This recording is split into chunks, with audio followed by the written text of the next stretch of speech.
This time on Psychic Investigators. A swimming instructor is found stabbed to death in a quiet Florida town. Someone couldn't have walked out of there that wasn't covered with blood. But the case is going nowhere, fast. There was no physical evidence to arrest him. Until a psychic claims to see the killer. It's just a disgusting crime of extreme terror. But are his visions enough to crack the case? He says, the killer's nearby, the killer's nearby.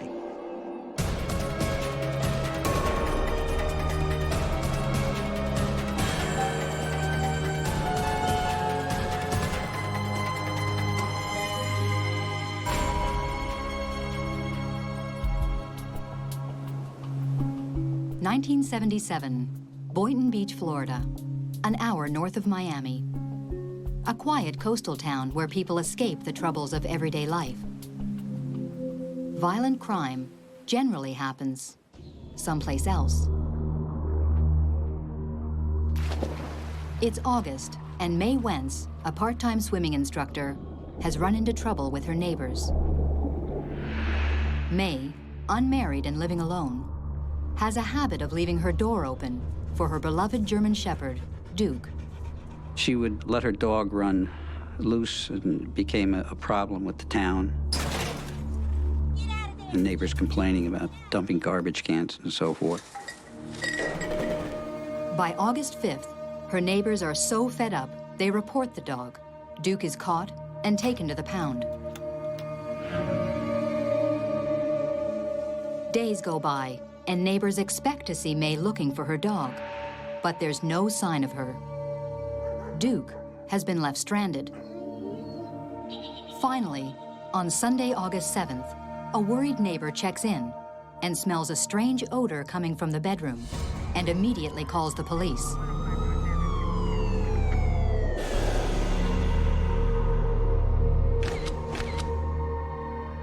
Mae Wentz was lying on the floor next to the bed. She had been stabbed.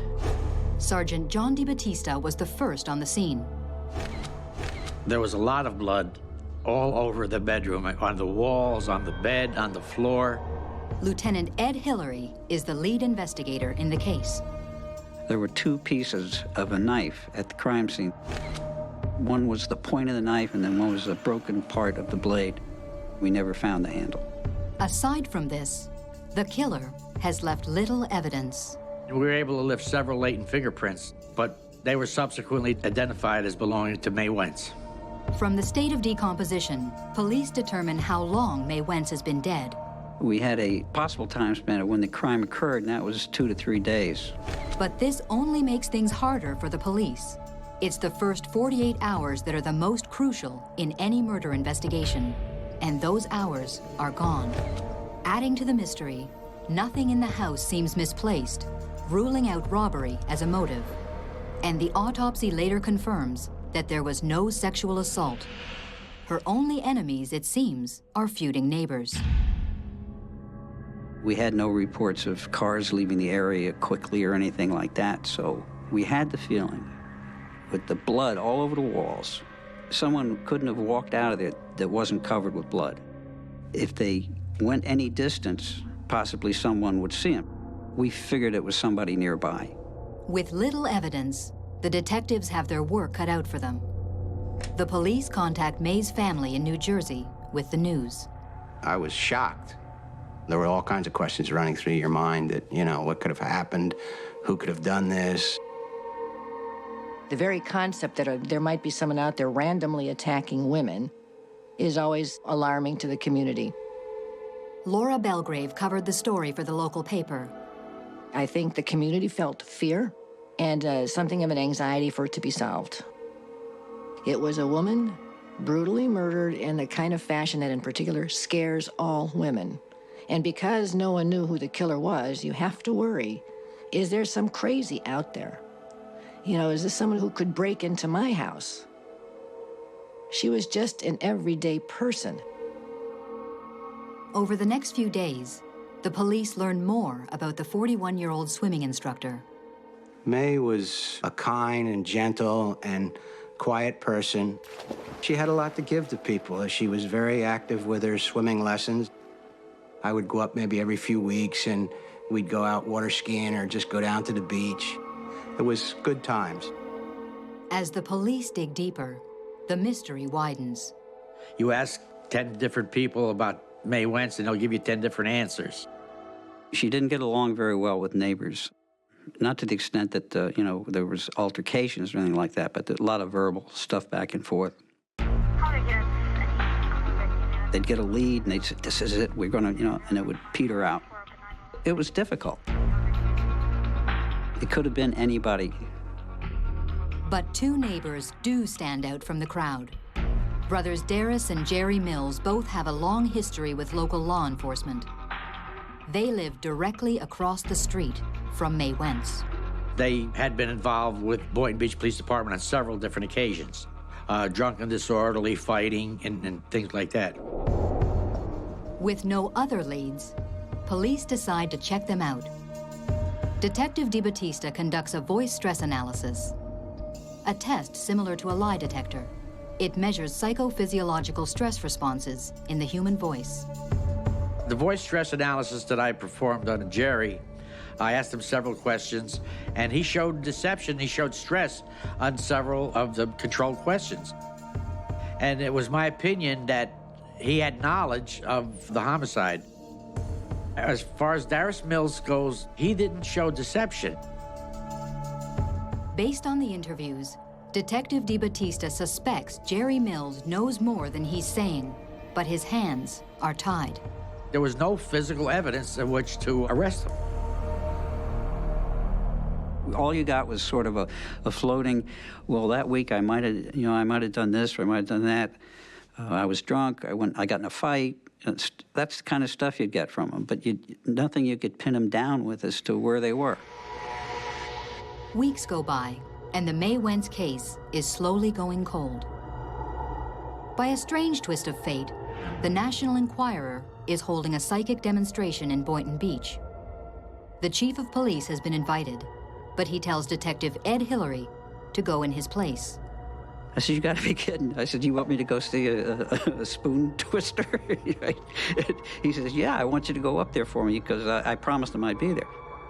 Before Ed left, I said, Ed, why don't you talk to the psychic? Maybe we can get him to take a look at the Mae Wentz case. Ed wasn't very happy when I asked him about that, using black magic to solve homicides. But we had no physical evidence to go on. It had worked in the past. Let's try it. At the demonstration, Detective Hillary meets with well-known psychic Phil Jordan and learns he's also deputy sheriff in his hometown of Ithaca, New York. My psychic insights with police investigation are to perceive impressions about a crime that ordinary investigation has not been able to come up with. The fact that he had been used to find people that were lost, find bodies, that impressed me. The detective invites Phil Jordan to the station to look into the case. But will his psychic insights help to solve the brutal murder of Mae Wentz? She's trying to fight. There's blood spattering all over. 41-year-old Mae Wentz is found stabbed to death in her Boynton Beach, Florida home. 4 weeks have passed. The killer is still at large. With no hard evidence and dwindling leads, detectives turn to psychic Phil Jordan for help. And I had all the files here to give me. He said, no, I don't want to touch that. I don't want to know anything about the file. Just give me a picture. As I looked at the picture of Mae Wentz, I began to perceive a lot of different things.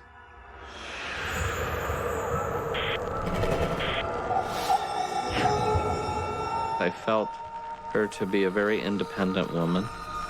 I felt she was a good person, but very much an individual, very much to herself.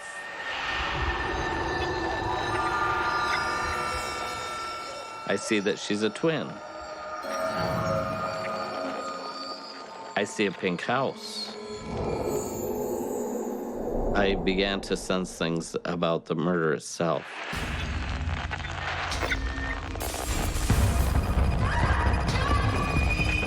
And I see them violently stabbing Mae Wentz. Phil Jordan is dead right about the way Mae Wentz died. From not knowing anything about it, told us that she was stabbed. It was pretty amazing. Even more astounding, Mae did have a twin, her sister Loretta. The fact that he knew that there was a twin before we did certainly impressed me. The police are also intrigued at the mention of a pink house.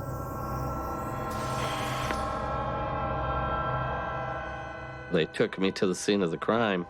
They told me that this was the house the crime occurred in, and I was taken back a bit because I perceived the house to be pink in color. As it turns out, the house was pink. We noticed right away that the house was a different color because the owner of the house had repainted it after it was cleaned up, and I guess he was getting ready to try and rent it or sell it. I immediately felt I had to go in the house because I believed that's where the crime did occur. I had an eerie feeling about the bedroom. I stood in the doorway and I began to sense things. I see a person. I see him coming into the house. I see that he's wearing a brown uniform.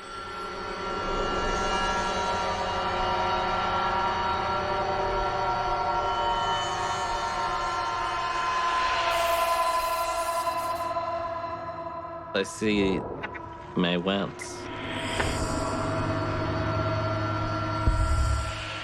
And I see the crime beginning to be created.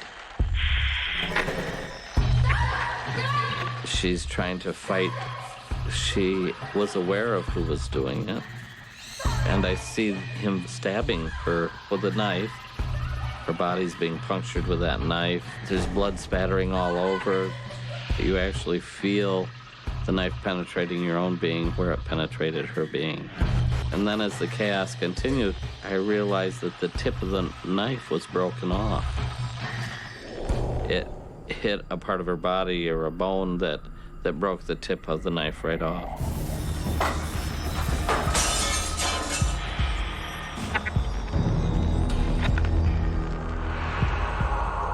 Then I feel the need to get out of there.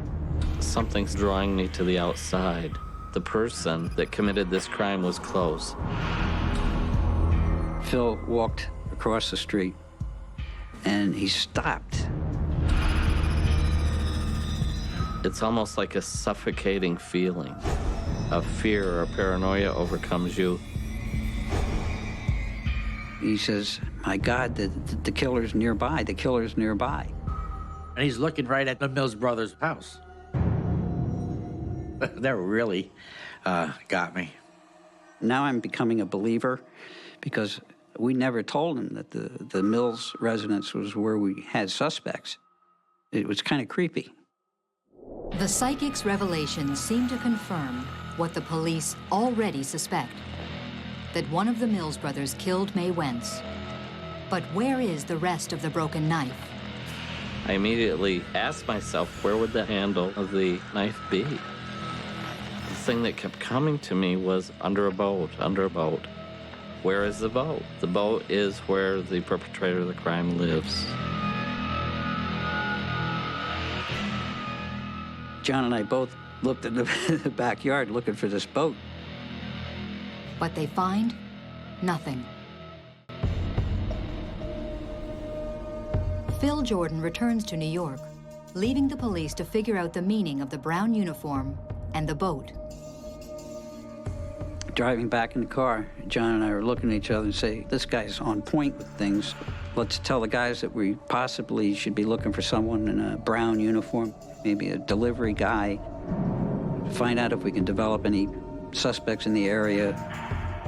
Intrigued by the psychic's vision of a boat, the detective has an idea. John says, "You know what we're going to do? We have to look at those aerial photographs." As far as aerial photographs, that's a standard operating procedure any homicide.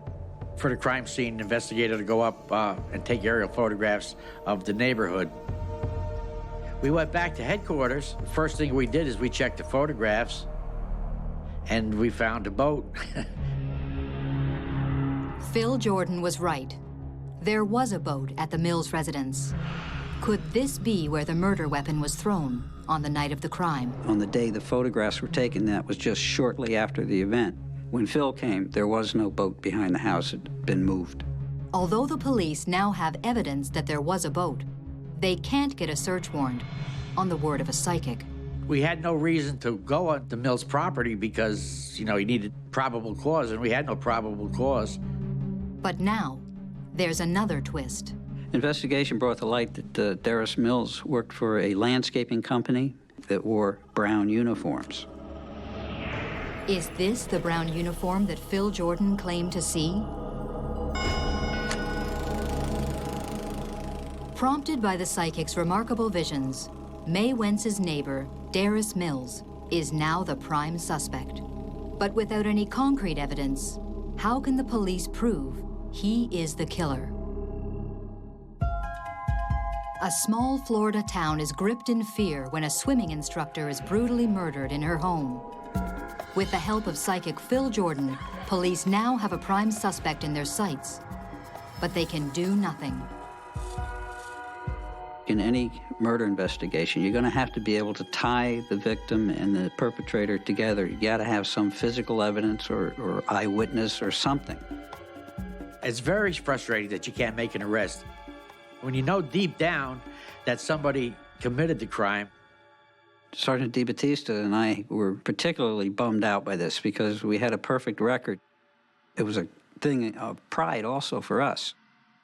And we were working real hard on it. That's the part that hurt, was we wanted to continue that record. We wanted to get this bad guy off the streets, and we just couldn't get it done. The detectives believe Darris Mills is the killer, but with no proof, the case slowly goes cold. The investigation continued for several months till everything just sort of ran out. It was looked at less and less and less. Over 3 years, it had petered out to the point where it was a cold case until it just went away. But it didn't go away in our minds, I'll tell you that. The community really wanted an end and a resolution to the Mae Wentz case. There was a loss that shouldn't have been. And when you go and you see a neighborhood where this has taken place, for example, it's changed somehow. It's almost in the air. Mae's family continues to pressure the police for answers. As a family member, you don't want the police to stop. You want them to spend every minute of the day on solving that crime. If this happened again, who would be to blame? Over the years, psychic Phil Jordan stays in touch with detectives from his home in Ithaca, New York. Though the investigation is cold, the psychic impressions are the same whether they would be 3 years or 23 years. You become so involved in the case that you actually feel a part of the case. And I was sure that Darris Mills was the person involved with the crime. But the case gathers dust on the shelf for 3.5 years, until the police unexpectedly catch a break. On March 9th, 1981, Darris Mills is brought in on burglary charges. Police call Phil Jordan to let him know. When I have a case where we have somebody in custody, I would either do prayers that they would turn themselves in or confess to the crime. That doesn't always have to be verbally done. That can be done just through concentrated effort and thought.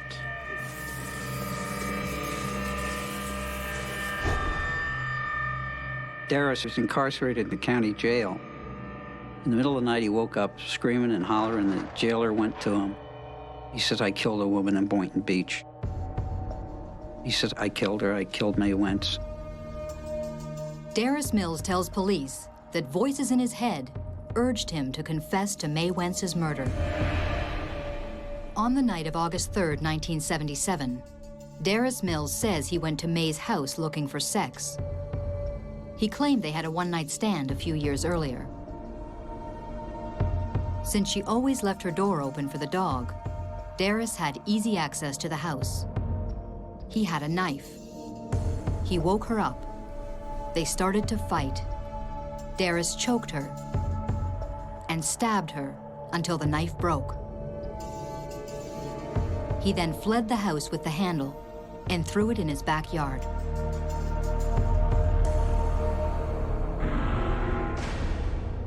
Some of the stuff he said is just tremendous.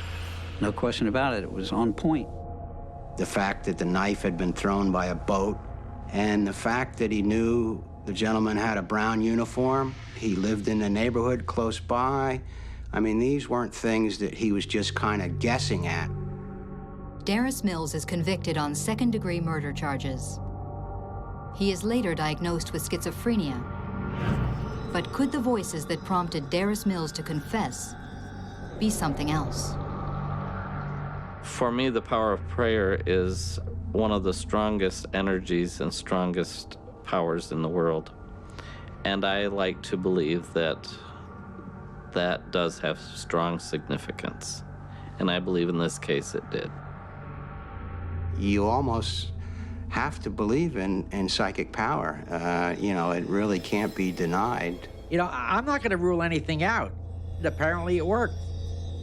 Some people believe that psychics are fakes or phonies, but I believe that some people do have a gift or a power to be able to foresee things or visualize things.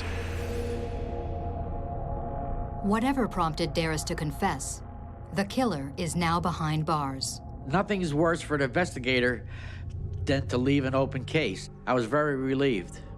That made us feel good. Bad guy zero. That's the way we felt. Having interfaced with a psychic, I was impressed. As a chief, would I talk to my investigator who's hit the wall? Yeah, I'd tell him to try a psychic. It works. If they can help you solve a case, I think it's well worth trying. Mae Wentz's family can finally begin to find closure. It puts a spot in your heart.